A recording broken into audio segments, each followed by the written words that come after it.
यही है DC motor का वह सिद्धांत जिसे शायद आप स्कूल में भी पूरी तरह नहीं समझ पाए होंगे। अगर उस समय भौतिकी के शिक्षक ने इसे इस तरह समझाया होता तो शायद आज आप भी अपना कोई बड़ा ब्रांड खड़ा कर चुके होते। मान लीजिए आपने गलती से एक लोहे के बोल्ट पर तांबे की तार लपेट दी और उसे एक विद्युत परिपथ से जोड़ दिया। जैसे ही परिपथ में धारा प्रवाहित होती है, लोहे के भीतर मौजूद बेतरतीब चुंबकीय डोमेन मैग्नेटिक डोमेन्स एक ही दिशा में व्यवस्थित हो जाते हैं। अब वह साधारण लोहे का बोल्ट एक विद्युत चुंबक इलेक्ट्रोमैग्नेट बन जाता है। उसमें स्थायी चुंबक परमानेंट मैग्नेट जैसे सभी गुण आ जाते हैं, लेकिन सबसे खास बात यह है कि धारा की दिशा बदलते ही उसके उत्तर N और दक्षिण S ध्रुव भी आपस में बदल जाते हैं। अब इस लोहे के बोल्ट में एक धुरी शाफ्ट लगा दीजिए और उसके पास एक स्थायी चुंबक रख दीजिए। जैसे ही धारा प्रवाहित होगी, समान ध्रुव एक दूसरे को धक्का देंगे, इसलिए N ध्रुव दूर हटेगा। लगभग 90 डिग्री घूमने के बाद S ध्रुव स्थायी चुंबक के N ध्रुव की ओर आकर्षित होगा और इस तरह वह सीधी स्थिति में आ जाएगा।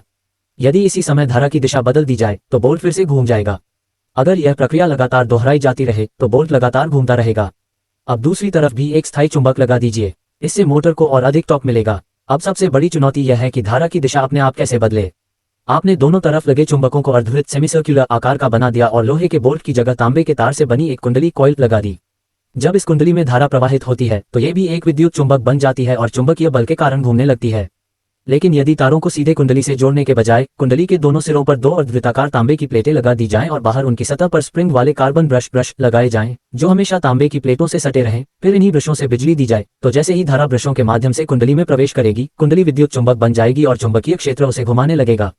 अब ध्यान से देखिए कि जैसे ही ब्रश तांबे की प्लेटों के बीच बने गैप को पार करके दूसरी प्लेट को छूता है, उसी क्षण धारा की दिशा बदल जाती है। धारा बदलते ही कुंडली के N और S ध्रुव भी बदल जाते हैं। इस प्रकार चुंबकीय ध्रुवों का परिवर्तन पूरी तरह स्वतः होने लगता है। जब तक बिजली मिलती रहेगी, कुंडली लगातार घूमती रहेगी। बधाई हो, आपने एक डीसी मोटर का आविष्कार कर लिया।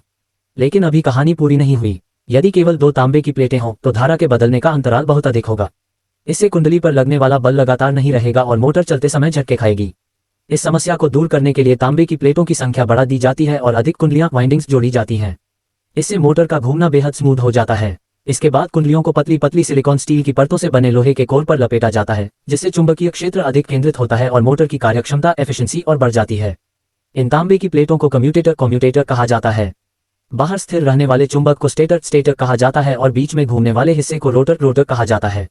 जब इन सभी हिस्सों पर एक सुरक्षात्मक बाहरी आवरण लगा दिया जाता है तो यही वह मोटर बन जाती है जिसका उपयोग आप हर दिन करते हैं।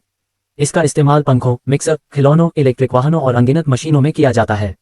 तो बताएं, अब आपको डीसी मोटर का सिद्धांत समझ में आ गया।